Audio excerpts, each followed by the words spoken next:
Stereotip orang Indonesia itu males. Orang Indonesia itu termales. Bahkan ada yang liput dan bahkan ada yang nanya, apakah benar orang Indonesia itu males? Dan ada yang validasi dan memberikan alasannya kenapa. Tapi yang gue suka adalah ada orang yang bilang bahwa kita tuh kagak males. Kita itu prokrastinasi. Dan gue yakin semua orang bisa relate sama statement ini. Karena gue merasakan hal yang sama. Gue sih berasa gue kagak males ya. Gue itu prokrastinasi. Susah buat gue pergi ke gym. Susah buat gue baca buku. Susah buat melakukan aksi yang berat. Walaupun gue tahu aksi tersebut tuh bikin gue lebih berkembang lagi. Tapi entah kenapa kayak seakan-akan tuh ada monyet di otak gue yang bilang udah kagak usah ngapa-ngapain, nyantai aja, males-malesan aja, jadi tim rebahan aja. Dan mayoritas pada bilang lu harus mempunyai tekad dan komitmen untuk ngusir monyet tersebut. Tapi setelah gue pikir-pikir, semua orang bisa ngomong kan mereka komit kan ya. Tapi ya kenapa semua orang akhirnya tetap malas dan prokrastinasi? Ngomong simpelnya, ngomong mah gampang. Dan akhirnya gue ketemu cara pertama untuk ngusir otak monyet kita, ngehack otak kita untuk melakukan sesuatu yang produktif. Harus paham dulu gimana cara otak kita itu bekerja. Otak kita itu punya ego. Otak kita memberikan suatu visual dimana kita itu orangnya keren banget, dimana visual tersebut harus dijaga. Kalau misalkan melakukan sesuatu yang nyaman, dia tuh masih oke, karena sesuai dengan visual yang dia inginkan. Keren. Tapi kalau sudah menyakitkan dan bisa memberikan impresi kita bodoh, no. Otak kita benci banget sama yang kayak gitu. Contoh semua orang yang bisa relate adalah saat kita mau chat orang yang kita suka. Boro-boro nembak, nanya hai apa kabar, mau makan nasi padang nggak, nanti aja kagak berani. Otak kita bilang no.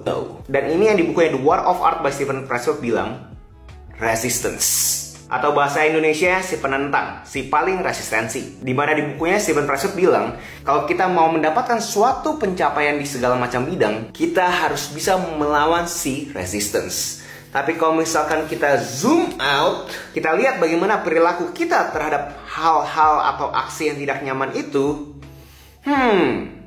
semakin besar aksinya, semakin besar juga resistensinya. Contoh disuruh habisin buku 500 halaman. Pasti udah males banget kan? Tapi kalau misalnya baca satu paragraf, otak kita kayak bisa toleransi tuh kalau misalnya cuma satu paragraf tok. Tapi kalau 500 halaman, udah pasti males. Unik kan?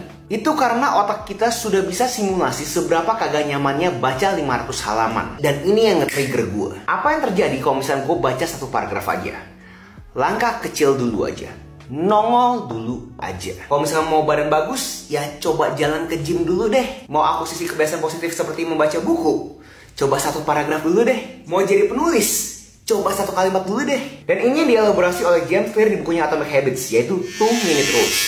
Mungkin di sini ada yang skeptis kan, kayak seberapa relevan sih bro? Emang beneran kita bisa setelah melakukan aksi-aksi kecil ini menjadi sesuatu orang yang hebat banget?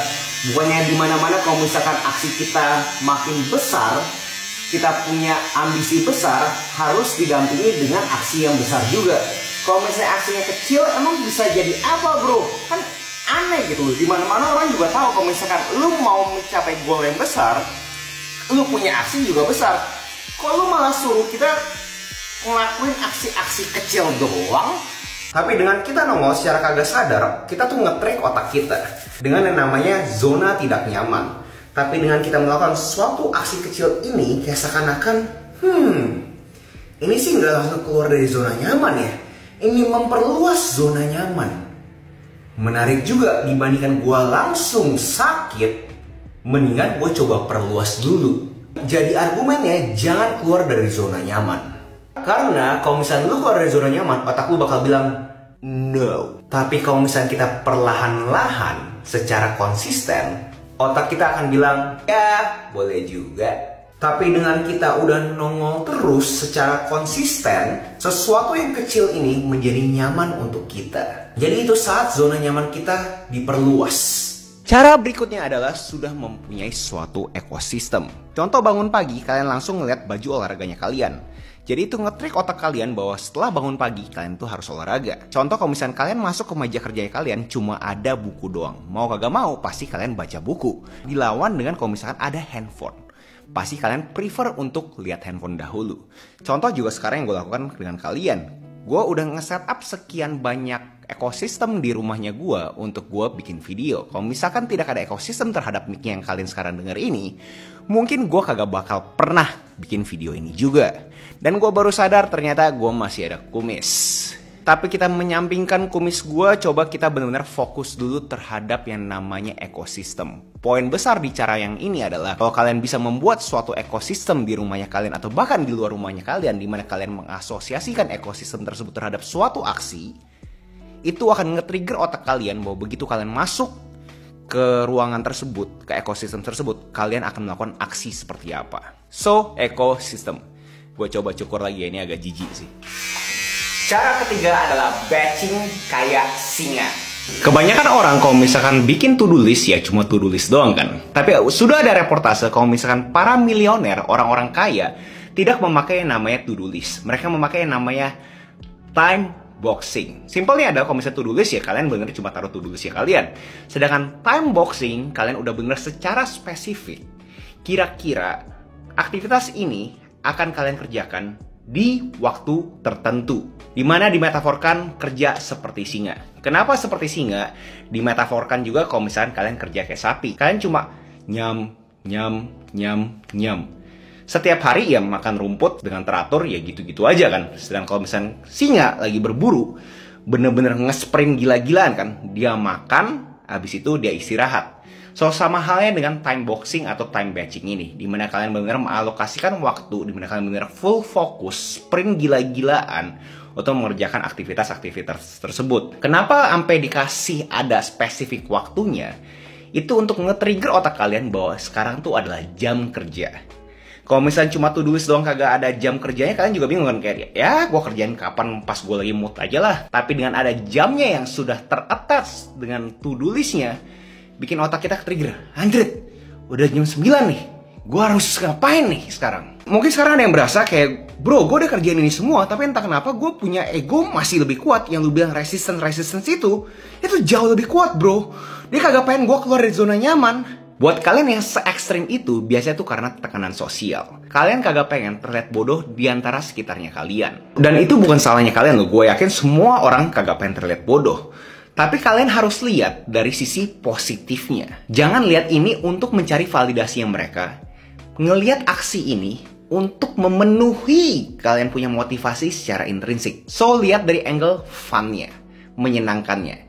Kalau misalnya aktivitas ini menyenangkan buat kalian, bukannya itu udah cukup. Kalian sudah belajar sesuatu, kalian menghasilkan sesuatu. Menurut gue, aktivitas seperti itu sudah sehat banget, tanpa mencari validasi secara eksternal. Dimana idealnya kalian bisa bekerja dan berkarya. Dua Venn diagram ini kalian cari irisannya dan fokus di irisan tersebut. Gak semua orang se-privilege lo, bro, bisa bekerja dan berkarya langsung kayak gitu. Bekerja sesuai passion, enak banget lah. Kita mana bisa, bro.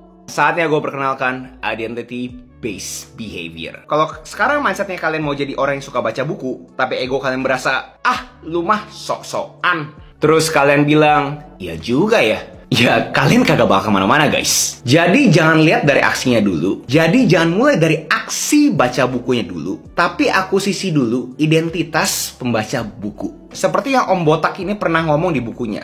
The goal is not to be a reader, the goal is to read a book. Jadi, kita nge-hack otak kita. Kita kasih tahu egonya kita tuh udah orang yang berbeda. Dari sana, resistensinya akan mulai turun. Bro, lu suruh kita fake it till you make it. Itu mah fraud, bro. Pertama, kalau misalnya kalian berasa analogi itu cocok, ya silahkan pakailah. Yang penting kalian beraksi. Kedua, kata fake itu kan palsu ya. Di sini gue nggak bilang identitasnya tuh seakan-akan gue tuh si paling akademis, si paling pintar, si paling tahu semuanya. Gue cuma bilang gue pembaca buku. Gue kagak bilang badan gue paling bagus banget, gue si paling bodybuilder. Gue cuma bilang gue orangnya suka olahraga. Jadi dengan mengakuisisi identitas-identitas ini, kalian itu akan mengasosiasikan diri kalian dengan aksi-aksi identitas tersebut. So, jadi untuk kalian melawan prokrastinasi, menurut gue butuh cara-cara ini. Dan saat kalian sudah melakukan ini secara konsisten, aksi kalian itu akhirnya mendatangkan progres yang akhirnya memberikan kalian motivasi dan mood untuk mempertahankan citra diri yang kalian ingin akuisisi. Shout out ke James Clear dan Steven Pressfield yang sudah memberikan insight-insight ini dari bukunya dan Kaijun Academy untuk inspirasinya. And hi wadah kreatif, buat kalian yang belum kenal, salam kenal dulu. Nama gue Agusteo Halim. Di channel ini gue ngomongin semua yang berhubungan produktivitas dan buku-buku yang gue udah pernah baca. Buat kalian tertarik bisa cek playlist ini, dan buat kalian tertarik untuk bikin website gratis yang keren banget, kalian bisa